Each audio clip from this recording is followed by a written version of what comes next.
Good morning and welcome to our peer-to-peer session on security. I'm Jill Albin-Hill, the Vice President for Information Technology and CIO at Dominican University outside of Chicago.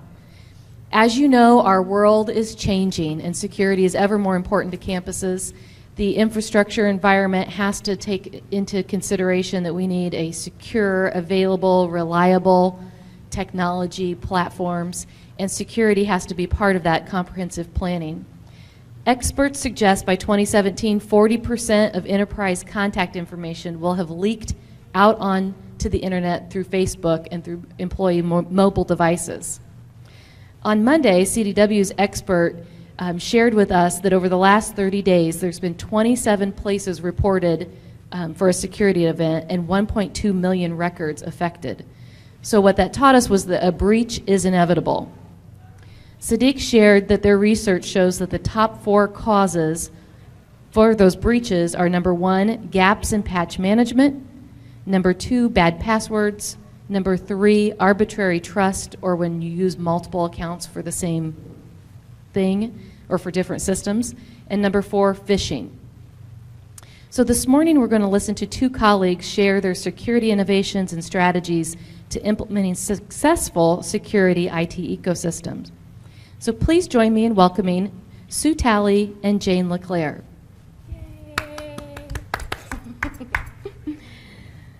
And I'll introduce Jane first, and she's going to go first, followed by Sue. So Dr. Jane LeClaire is currently the Chief Operating Officer at the National Cybersecurity Institute at Excelsior College in Washington, D.C., whose mission is to serve as an academic and research center dedicated to increasing the knowledge of the cybersecurity discipline. Dr. LeClaire served as Dean of the School of Business and Technology at Excelsior College in Albany, New York, prior to assuming her current position. She has extensive managerial experience in the energy industry and is a consultant with the International Atomic Energy Agency. Her new book, Protecting Our Future, Educating a Cybersecurity Workforce, was published in December of 2013. Welcome, Jane. Thank you so much. Thanks, everybody. I'd like to talk today about educating a cybersecurity workforce. And as you know, we all have a vested interest in that. Everyone is connected. It's a connected world today and a connected society. If you think about that from the standpoint of what that means from the computer aspect, the internet has provided the pathway that's connected us, and business transactions today are reaching nearly 500 billion per day. That means that there's probably 5 billion people out there calling, texting, tweeting, and browsing. What's that mean to us? Well, from a security for convenience standpoint, I'd like to take a brief look at what Benjamin Franklin said when he talked about if you sacrifice security for freedom, you deserve neither. In today's world, that means for us that we've been sacrificing cybersecurity for convenience in many cases. And what does that mean? From the security standpoint, back in the day, I guess we carried around our checkbook or our safety deposit key, cash in our wallets, but today we trust everyone with our online finances, medical history, etc. So from that standpoint, it's what we guarded, we're allowing others to guard for convenience. So what does that mean? It means staggering losses in the financial aspect. Cybercrime costs the global economy over $1 trillion annually. It means that merchants lose over, right now, numbers are about 190 billion to credit card fraud annually. And banks are losing in the area of about 11 billion to ATM credit card fraud annually. All this brings up the question of how does that happen? What's that all about? And it's really about cybersecurity being a people problem. We have people connected through wired communication, wireless communication, different types of connections, a supply chain, physical access. All of those things bring into the realm of what we're doing, really a mix, if you want to think about it from the standpoint of people, process, and technology. We're connected. We have to think about what do we do now to make those connections better able to be understood. Training and education is what we're talking about from the standpoint of what is our national call to action. We need to have everyone trained and educated in the area of cybersecurity. This was not a problem in the past, but it is a critical need today. And that's the workforce in general.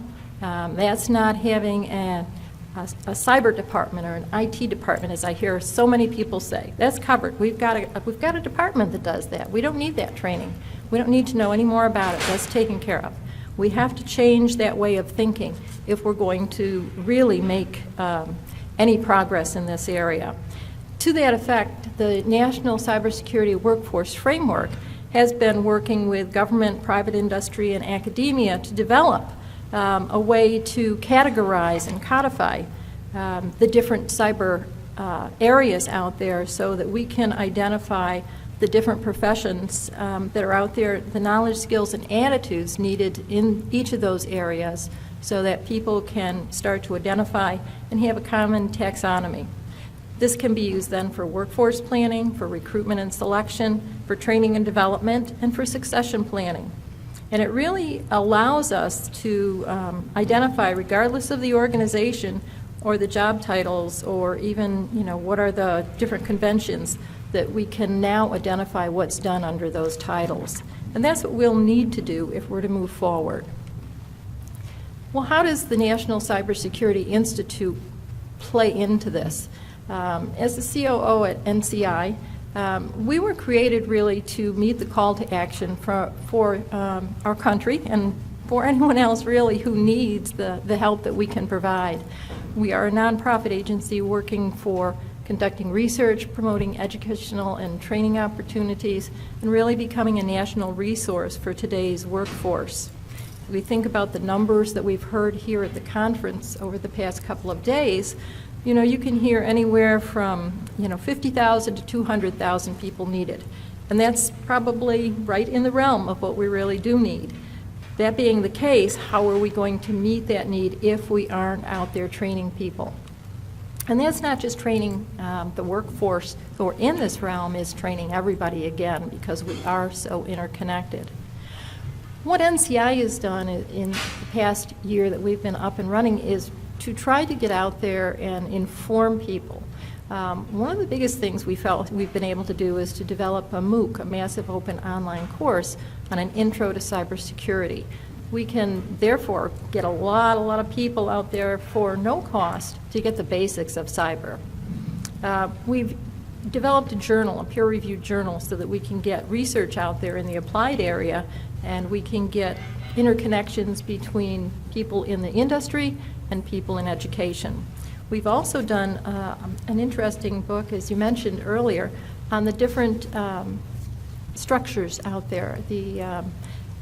We've done volume 1, and now we're working on volume 2 to identify the critical infrastructures and what the needs are in those areas. So it's been very interesting, a very good opportunity for us to work with people.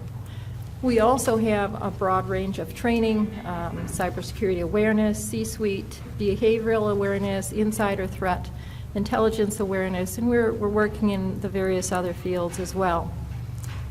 We've done a CISO survey in the healthcare field to try to identify what the needs are for those folks, and that's being worked on in other areas. We're working on symposiums with the different Marine Corps University and the Naval Academy, and a variety of private organizations as well, to bring together people and talk about what's happening. In this case, more from an academic standpoint, to go out then in industry. We've got a mentoring program. All of those things that we're working on really bring to bear for the country and for individuals and organizations the opportunity to work together to identify their needs and what can we do to help provide for them. We've got free internships. We've got opportunities in a variety of webinar services and series that we're doing that can help people who have questions and can get those questions answered. And we are working with a variety of folks overseas as well. What Excelsior College, our parent organization, is doing is we have 5 cybersecurity programs, and I'm just going to talk briefly about a couple of those. Those are regular 4-credit programs, BS in Cyber Ops, that is really fairly new. It really is out there to get people to get the technical aspects that they need to go out into the field. We have a BS in IT with a concentration in cybersecurity technology. Again, another great opportunity for students who are transferring in credits. Our MS in cybersecurity is a 30-credit program that allows people who are already out in the field to get the credential they need to continue in the organization and move forward. And our grad certificate in cyber management is really for people who may be moving into management and need some credential again to be able to go forward. So that's just a little bit about how we're trying to meet the needs of the cybersecurity today for our workforce members and individuals. If you do have questions, please feel free to contact us at nci@excelsior.edu. We'll be happy to help you or help to provide what you need if you don't see what we have out there. Thank you so much. Do we have any questions? Thank you, Jane.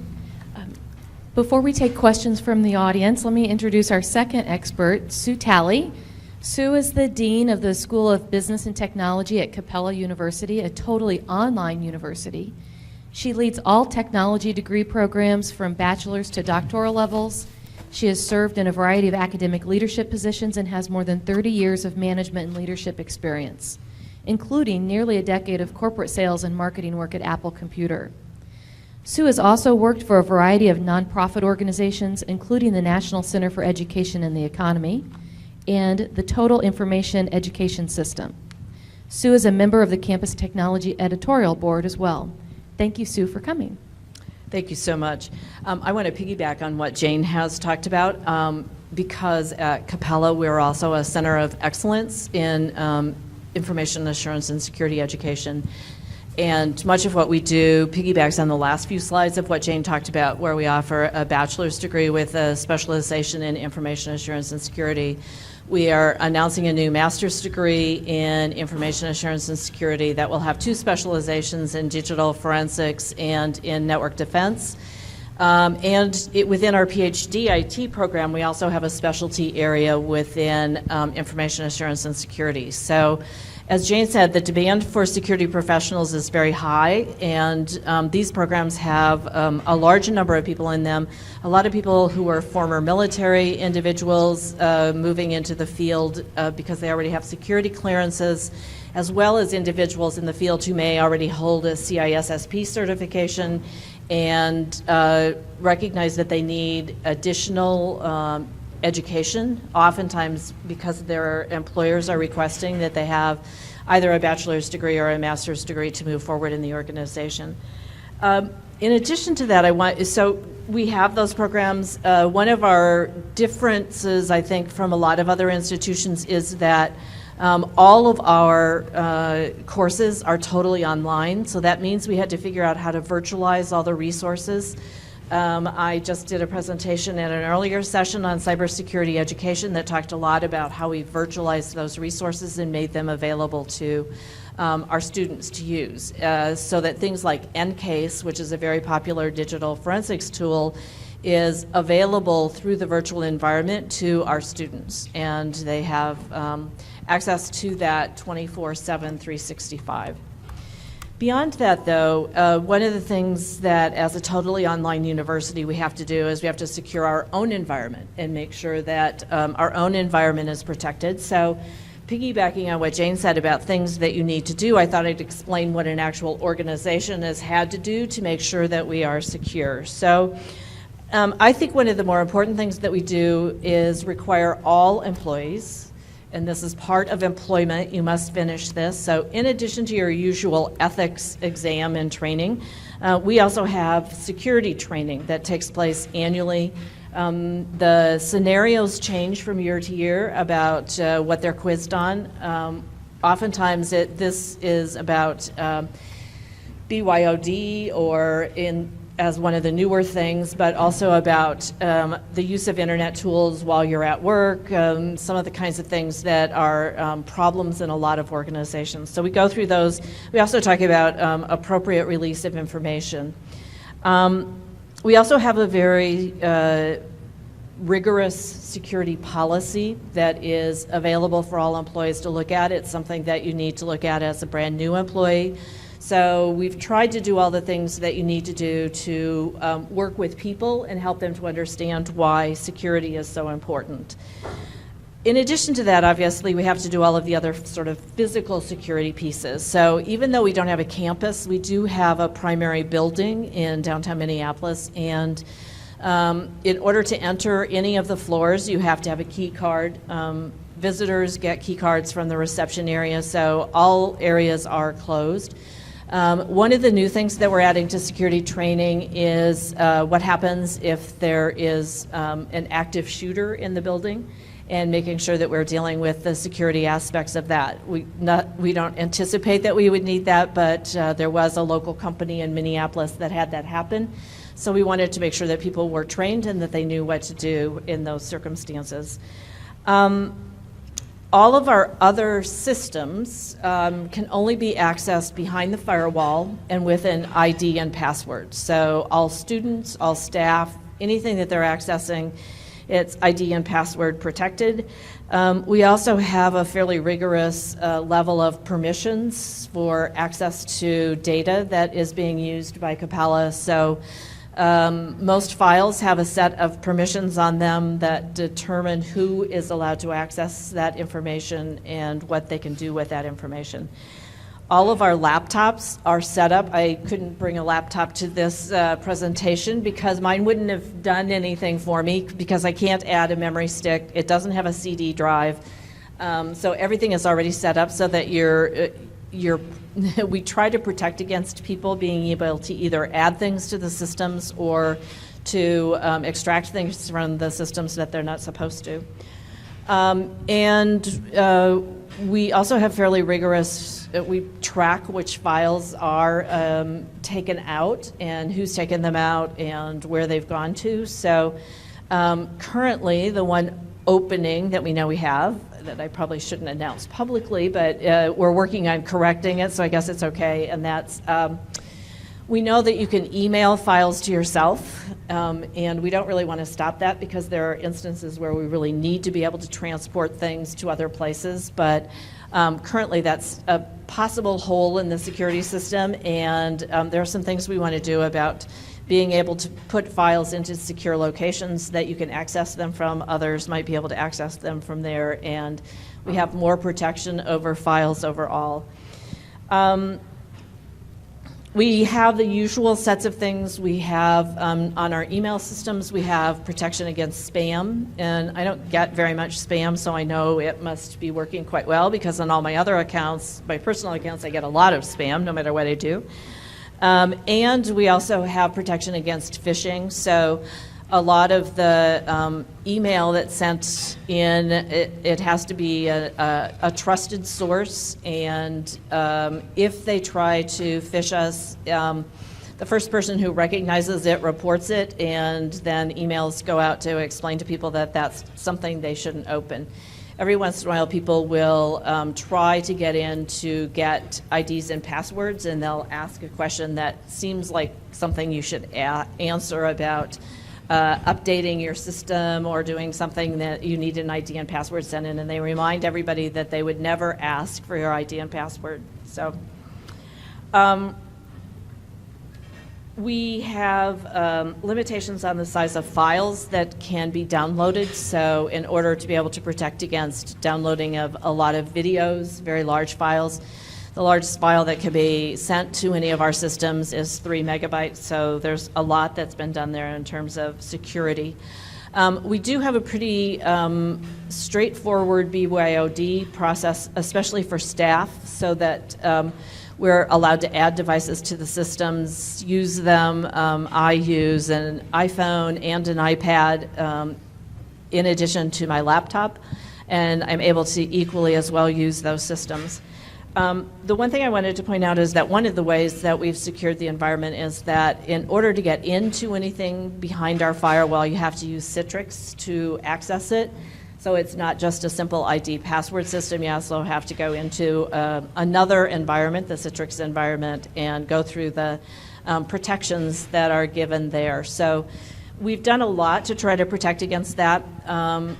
We don't publicly talk about any threats that we've had, but I will say that we had one very, very large distributed denial of service attack at the beginning of one of our quarters. We were able to very quickly recover from that, but it does make us very aware of the fact that we need to be able to protect against some of those efforts, just in case one of our more sophisticated learners from our information assurance and security program doesn't like the grade that they got and decides that they want to shut down the entire university with a denial of service attack. So, but we've been able to, we are very good at keeping our systems up and running, and we've been able to protect against almost all attacks, at least in the case of the denial of service attack. Our systems didn't go down. They were a little slower than usual, and with extra work that we've done since then, we've been able to protect against even that. So the interesting thing is that in this field, change is constant, and change for our organization is constant. We're always updating and adding new things, and change for our information assurance and security programs, where we're helping people to understand workplace threats and how to protect against that, are also being constantly updated because of that. We learn every day about new ways that, new innovative ways that people have figured out how to try to penetrate or attack various places. And since we live in the world of Target, we are well aware of some of those things. We have a lot of people who are very well aware of that. And so we can talk to employers just in our own area because of the security concerns that they've had, and make sure that we're providing the kinds of things that they recognize that they needed. In the case of Target, it was probably soft skills that they really needed, because the bottom line story is that the IT department couldn't convince executives to spend the money on the kind of protections that they said that they needed. They wanted to go to different point of sale devices, but it's a huge investment, and they couldn't get approval for the funding. So now, instead, Target has spent billions, and the CEO was fired, and I think there's a high recognition of the fact that those expenditures are well worth the investment. And those are case studies that we can now use in our security courses to explain why there is a need for all of these. So thank you very much. My information and ability to contact me is actually on the cybersecurity education presentation. So if you look at that, you can also figure out how to contact us for either information about what we do as an institution or what we do for cybersecurity education. So thank you very much. Thank you. Thank you very much. Are there any questions for our panelists? I had one. You made an interesting point about tying physical security in with what we always think about more with the cybersecurity, but we really can learn both from each other. Do you have direct influence over of your physical security department too? Yes, let's just say I've gotten to know the people behind that very well over the years. For a while, I was also managing our public safety education departments, and a lot of the public safety individuals who teach for us were consulting with us to help us figure out our physical security elements. We've never had an instance where a student has been able to get access, but we changed a lot of things in order to provide better protection. And the other concern is basically around staff, disgruntled staff deciding to, in the lingo, go postal, and what you do in those instances. We don't have very good protections. If you think about the way offices are set up, they're all glass walls. That you can't hide underneath the desks. There are literally only 2 or 3 rooms that can be locked anywhere in the building, and there are very few rooms that don't have glass or openings, and most of the people are in cubicles. So an active shooter as a staff member is of concern, and so we're working on those protections and explaining to people what to do. It'll be sort of like our tornado drills and fire drills and all sorts of other drills. We will have active shooter drills now too. Thank you. Thank you both very much.